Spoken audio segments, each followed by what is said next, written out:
মুহতারাম হাজিরিন, আমি আপনাদের সামনে সূরাতুল মুমিনুনের প্রথম কয়েকটা আয়াতে কারিমা তেলাওয়াত করেছি।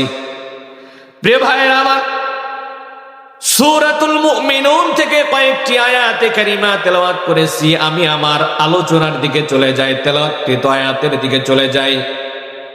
আল্লাহ পাক রব্বুল আলামিন সূরাতুল মুমিনুনের শুরুর দিকেই বলেন, আল্লাহ তাআলা মুমিনদেরকে সফলতা দিয়েছেন। সুবহানাল্লাহ। আল্লাহ তাআলা মুমিনদেরকে সফলতা দিয়েছেন, এটা আল্লাহ তাআলা কোরআনে কারীমের মধ্যে বলেছেন। আমি আপনাদের সামনে যে সূরাতুল মুমিনুনের শুরুর কয়েকটা আয়াতে কারিমা তেলাওয়াত করেছি, এই সূরার সাথে যদি একটু পরিচিত আমরা হয়ে নেই, তাহলে আমাদের কথা বুঝতে অনেকটা সহজ হবে। সূরাতুল মুমিনুন কোরআনে কারীমের 23 নম্বর সূরা। সূরাতুল মুমিনুনের মধ্যে মোট আয়াত আছে 118টি, রুকু আছে 6টি, আর এই সূরা নাজিল হয়েছে মক্কাতে।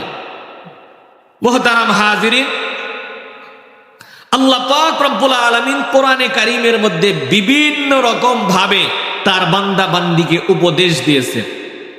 তা আল্লাহ তাআলা সূরা মুমিনুনের শুরুতেই তার মুমিন বান্দা বান্দীদেরকে কিছু উপদেশ আল্লাহ তাআলা দিয়েছেন। মুহতারাম হাজিরিন, সূরাতুল মুমিনুন, রাসূল করিম সাল্লাল্লাহু আলাইহি ওয়াসাল্লাম একদিন বসে আছেন। হযরত ওমর রাদিয়াল্লাহু তাআলা আনহু হাদিস ফরমান, রাসূল করিম সাল্লাল্লাহু আলাইহি ওয়াসাল্লামের সাথে তারা বসে আছেন। ওমর রাদিয়াল্লাহু তাআলা আনহু বলেন, আমরা রাসূলের সাথে বসে আছি। রাসূল করিম সাল্লাল্লাহু আলাইহি ওয়াসাল্লামের উপর যখন ওহী নাজিল হতো, বিশেষ কিছু আওয়াজ ছিল যে আওয়াজগুলা মানুষ শুনতে পেত। কখনো মৌমাছির গুনগুনের ন্যায় আওয়াজ হতো, কখনো ঘন্টা ধ্বনির ন্যায় আওয়াজ হতো। হযরত ওমর রাদিয়াল্লাহু তাআলা আনহু বলেন, রাসূলের কাছেই তো আমরা বসাছিলাম, হঠাৎ করে দেখি মৌমাছির গুঞ্জনের ন্যায় গুনগুন গুনগুন আওয়াজ হইতেছে।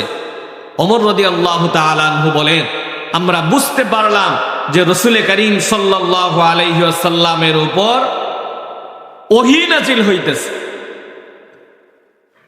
মুহতারাম হাজিরিন, হযরত ওমর রাদিয়াল্লাহু তাআলা আনহু বলেন, একটা পর্যায়ে এসে মৌমাছির সেই গুঞ্জনের আওয়াজটা বন্ধ হয়ে যায়। আমরা প্রত্যেকেই চোখ মেরে বসে গেলাম। রাসূল করিম সাল্লাল্লাহু আলাইহি ওয়াসাল্লামের উপর ওহী নাজিল হলো, আমরা শুনবো সেই আশায়। হযরত ওমর রাদিয়াল্লাহু তাআলা আনহু বলেন, রাসূল করিম সাল্লাল্লাহু আলাইহি ওয়াসাল্লামের উপর যখন ওহী নাজিল শেষ হয়ে গেল, মৌমাছির গুঞ্জনের ন্যায় আওয়াজটা বন্ধ হয়ে গেল। আল্লাহর নবী সাল্লাল্লাহু আলাইহি ওয়াসাল্লাম সাথে সাথে কিবলামুখী হয়ে দোয়া করা শুরু করে দিলেন। কি ছিল সেই দোয়ার মধ্যে? হাদিসে পাকের মধ্যে সেই দোয়াটি উল্লেখ করা আছে। আল্লাহর নবী সাল্লাল্লাহু আলাইহি ওয়াসাল্লাম দোয়া করলেন, আল্লাহুম্মা জিদনা ওয়ালা তানকুসনা। রব্বে কারীম, আমাদেরকে আপনি বেশি বেশি দান করেন, আমাদেরকে আপনি কম দিয়েন না। রাসূল আমাদের জন্য দোয়া করছেন। আনেওয়ালা উম্মত, কিয়ামত পর্যন্ত যত মানুষ আসবে, রাসূল প্রত্যেকের জন্য দোয়া করছেন, রব্বে কারীম আমাদের যেটা প্রয়োজনীয় জিনিস, সমস্ত জিনিসগুলো আমাদেরকে বেশি বেশি করে দান করেন, আমাদেরকে আপনি কম দিয়েন না। সুবহানাল্লাহ। এরপরে নবীজি আবার দোয়া করলেন, ওয়া আকরিমনা ওয়ালা তুহিন্না। ও রব্বে কারীম, আমাদের সম্মান আপনি বাড়ায়া দেন, আমাদেরকে আপনি লজ্জিত করবেন না। ওয়া আতিনা ওয়ালা তাহরিমনা। ও রব্বে কারীম, আমাদেরকে আপনি দান করেন, আমাদেরকে আপনি মাহরুম করবেন না। ওয়া আতিরনা ওয়ালা তুসির আলাইনা। আমাদেরকে আপনি অগ্রাধিকার দেন, আর আমাদের উপর অন্যদেরকে আপনি অগ্রাধিকার দিয়েন না। অর্থাৎ কাফের বেঈমান যারা আছে, এই কাফির বেঈমানদের উপরে আপনি অগ্রাধিকার দিয়ে দেন। আল্লাহ নবী সাল্লাল্লাহু আলাইহি ওয়াসাল্লাম দোয়া করছেন, আল্লাহ তাআলা দোয়াকে কবুল করছেন। আজকের পৃথিবীতে যদি এখনো মুসলমানেরা তাদের আওয়াজকে বুলন্দ করে একটা হুঙ্কার দেয়, সমস্ত কাফের বেঈমানেরা ভয় পেয়ে যায়। প্রিয় ভাইয়েরা আমার, আল্লাহ নবী সাল্লাল্লাহু আলাইহি ওয়াসাল্লাম দোয়া করলেন, ও রব, আমাদেরকে আপনি অগ্রাধিকার দিয়ে দেন, অন্যদেরকে আমাদের উপর আপনি অগ্রাধিকার দিয়েন না। এরপরে আল্লাহ নবী দোয়া করেন, ওয়া আরদিনা ওয়ারদা'আন্না, রব্বে কারীম আমাদের উপর আপনি রাজি এবং খুশি হয়ে যান, আর আমাদেরকেও আপনার উপর রাজি এবং খুশি বানায়া দেন। মুহতারাম হাজিরিন, এই দোয়াটা আল্লাহ নবী সাল্লাল্লাহু আলাইহি ওয়াসাল্লাম আল্লাহ তাআলার কাছে করলেন। এখন আসেন, এই সূরাটা কেন নাজিল হলো, এর প্রেক্ষাপট কি? প্রিয় ভাইরা আমার, একটা পর্যায়ে যখন মক্কার কাফির বেঈমানেরা তাদের ব্যবসা বাণিজ্য একদম উচ্চ অঙ্গে চলে গেল, টাকা পয়সার কোনো ধরনের অভাব নাই, ভোগ বিলাস তারা যা খুশি তাই করতে পারে, কোনো টাকা পয়সার অভাব নাই, সম্পদের অভাব নাই। মুসলমানেরা তখন আস্তে আস্তে টাকা পয়সা কমে যাইতেছে মুসলমানদের কাছ থেকে। যখন যেই মুসলমানেরা নতুন মুসলমান হলো, এরা যখন কাফের ছিল, তাদের টাকা পয়সা ধন দৌলত সব কিছুই ছিল। যখন মুসলমান হয়ে কালেমা পড়েছে, কালেমা পড়ে মুসলমান হলো, মুসলমান হওয়ার পরে আল্লাহর রাস্তায় তারা দান করে আর মানুষদেরকে দ্বীনের পথে ডাকে, তখন তাদের ব্যবসা একটু মন্দা হতে থাকলো, টাকা পয়সা কমতে লাগলো। প্রিয় ভাইরা আমার, এই জন্য কাফির বেঈমানেরা মুসলমানদেরকে ডেকে ডেকে বলে, তোমরা তো এক সময় সফল ছিলে, এখন তো তোমরা সফল নাই, তোমরা তো এখন নাকাম হয়ে গেলে, তোমাদের টাকা পয়সা কমে গেল, তোমরা এখন আর সফলতা অর্জন করতে পারবে না। কাফির বেঈমানদের এই কথায় মুসলমানেরা মন খারাপ করবে, এই জন্য আল্লাহ পাক রব্বুল আলামিন সূরাতুল মুমিনুনের আয়াত নাযিল করে দিলেন। ও আমার বান্দা বান্দিরা, কাফেররা যে কথাই বলুক না কেন, মূলত দুনিয়ার সফলতা আসল সফলতা নয়, আসল সফলতা হলো পরকালে মুক্তি পাওয়া। এই জন্য আল্লাহ পাক রব্বুল আলামিন সূরাতুল মুমিনুনের শুরুর আয়াতের মধ্যে বলে দিয়েছেন, কাদ আফলাহাল মুমিনুন, নিশ্চয় নিশ্চয় মুমিনরা সফলতা অর্জন করেছে। সুবহানাল্লাহ। প্রিয় ভাইয়েরা আমার, সূরা মুমিনুনের শুরুর দিকে আল্লাহ পাক রব্বুল আলামিন মুমিনের কয়েকটি গুণের কথা উল্লেখ করেছেন। রাসূল করিম সাল্লাল্লাহু আলাইহি ওয়াসাল্লামের একদম কাছের স্ত্রী হযরতে আয়েশা সিদ্দিকা রাদিয়াল্লাহু তাআলা আনহার কাছে একজন তাবী গেছে, যার নাম হলো ইয়াজিদ ইবনে বাবনুস রাহমাতুল্লাহ আলাইহি।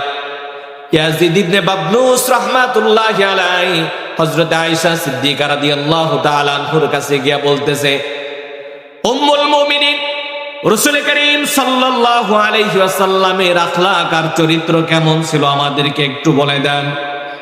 হযরত ইয়াজিদ ইবনে বাবনুস রাহমাতুল্লাহ আলাইহি বলেন, তোমরা কি কোরআনে কারীম পড়তে পারো না?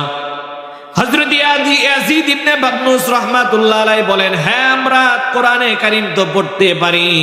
হযরত আয়েশা সিদ্দিকা বলে, আল্লাহর রাসূল সাল্লাল্লাহু আলাইহি ওয়াসাল্লামের আখলাক আর চরিত্রটাই হলো তামাম কোরআন।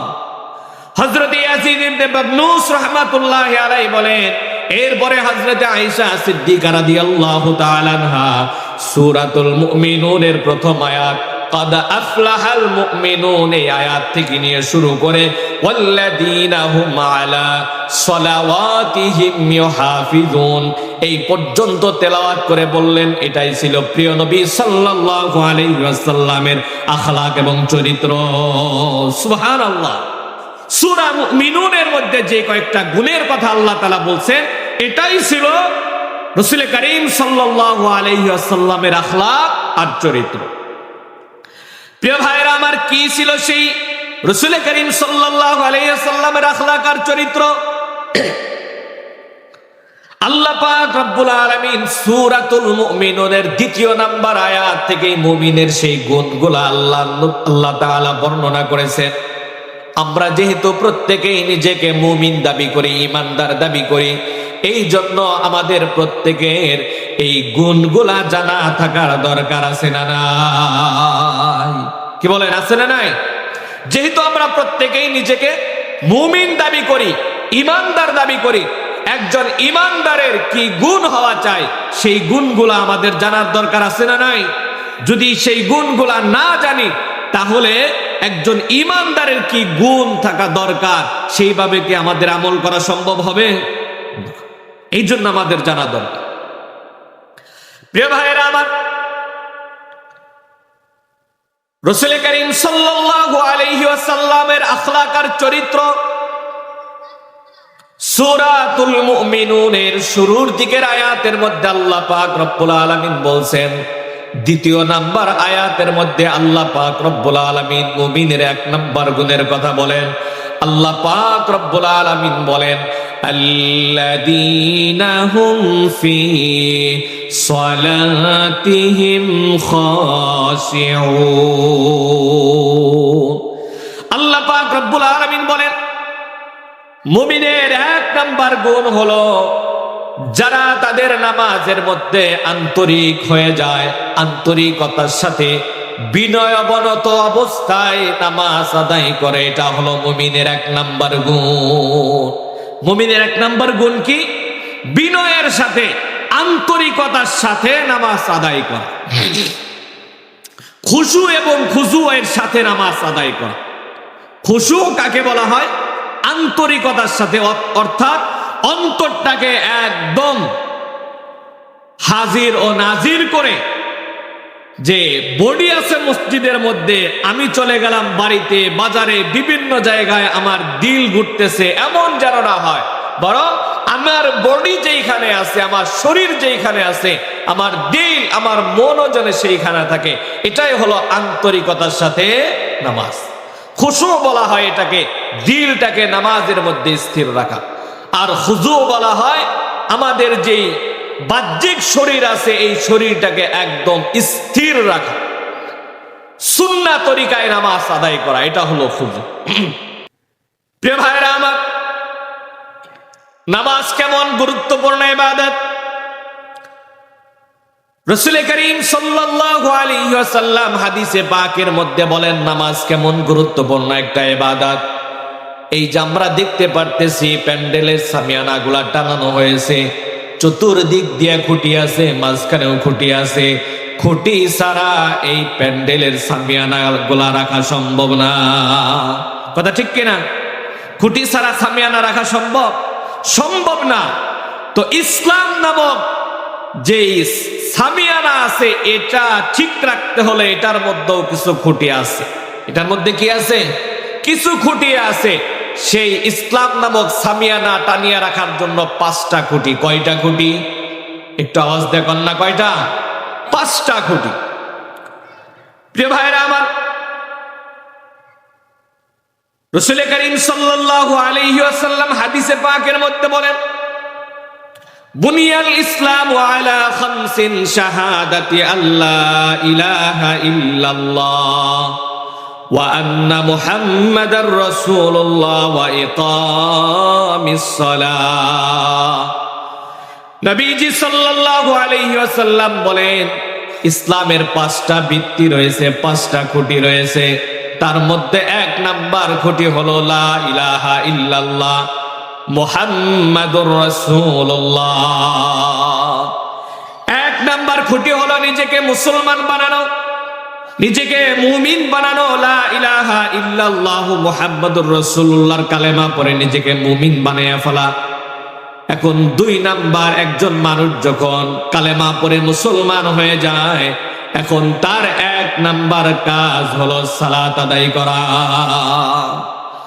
তাহলে কেমন গুরুত্বপূর্ণ দেখেন, একজন মানুষ লা ইলাহা ইল্লাল্লাহ পড়ে মুসলমান হয়েছে, এখন তার সর্বপ্রথম কাজ হলো সালাত আদায় করা। কথা কান ঠিক কিনা? এত গুরুত্বপূর্ণ নামাজ। প্রিয় ভাইরা আমার, রাসূল করিম সাল্লাল্লাহু আলাইহি ওয়াসাল্লাম অন্য এক হাদিসের মধ্যে বলেন, আউয়ালু মা ইউহাসাবু বিহিল আবদু ইয়াউমাল কিয়ামাতিস সালাহ। কিয়ামতের দিন আল্লাহ পাক রব্বুল আলামিন সর্বপ্রথম নামাজের হিসাব নিবে। যে নামাজ এত গুরুত্বপূর্ণ, মুসলমান হওয়ার পরেই নামাজের কথা চলে আসছে। আচ্ছা বলেন তো, সেই নামাজ আন্তরিকতার সাথে না পড়ে যদি হেলায় খেলায় কাটায় দেই, হেলায় খেলায় নামাজ পড়ি, তাহলে সেই নামাজ দিয়ে কোনো ধরনের কাজে আসবে? কোনো ধরনের কাজে আসবে? প্রিয় ভাইরা আমার, এই জন্য আন্তরিকতার সাথে নামাজ পড়া চাই, ধ্যান ও খেয়ালের সাথে নামাজ পড়া চাই। কেমন ধ্যান ও খেয়ালের সাথে নামাজ পড়া চাই? হাদিসে পাকের মধ্যে আল্লাহ নবী সাল্লাল্লাহু আলাইহি ওয়াসাল্লাম বলেন, হাদিসে জিবরাইল, উলামায়ে কেরাম আছেন, হাদিসে জিবরাইল আল্লাহ নবী সাল্লাল্লাহু আলাইহি ওয়াসাল্লাম বসে আছেন, হযরতে জিবরাইল আলাইহিস সালাতু ওয়াস সালাম এসে নবী করিম সাল্লাল্লাহু আলাইহি ওয়াসাল্লামের হাঁটুর সাথে হাঁটু লাগায়া বসছেন। রাসূলের হাঁটুর সাথে একদম হাঁটু লাগায়া বসছেন। ফাসনাদা রুকবাতাইহি ইলা রুকবাতাইহি ওয়া ওয়াদাআ কাফাইহি আলা ফাখিদাইহি। হাদিসের মধ্যে আসছে, হযরতে জিবরাইল আলাইহিস সালাতু ওয়াস সালাম আল্লাহর নবীর কাছে আসলেন, হাঁটুর সাথে হাঁটু মিলায়া বসলেন। আল্লাহর নবী সাল্লাল্লাহু আলাইহি ওয়াসাল্লামকে বেশ কয়েকটা প্রশ্ন করছেন। তার মধ্যে একটা প্রশ্ন ছিল, قال فأخبرني عن الإحسان। পয়গম্বর ইহসান কাকে বলে জানায়া দেন। নবীজি সাল্লাল্লাহু আলাইহি ওয়াসাল্লাম জানায়া দেন, আন তা'বুদাল্লাহ কাআন্নাকা তারাহু ফাইন লাম তাকুন তারাহু ফাইন্নাহু ইয়ারাক। নবী করিম সাল্লাল্লাহু আলাইহি ওয়াসাল্লাম জানায়া দেন, শুনো ইহসান কাকে বলে, আনতা আবুদাল্লাহ কাআন্নাকা তারাহু ফাইন লাম তাকুন তারাহু ফাইন্নাহু ইয়ারাক। তুমি যখন ইবাদতের মধ্যে দাঁড়ায় যাইবা, যে কোনো ইবাদত শুরু করে দিবা, তখন তুমি দিলে দিলে এটা খেয়াল করবে, আমি আল্লাহ তাআলাকে দেখে দেখে ইবাদত করতেছি,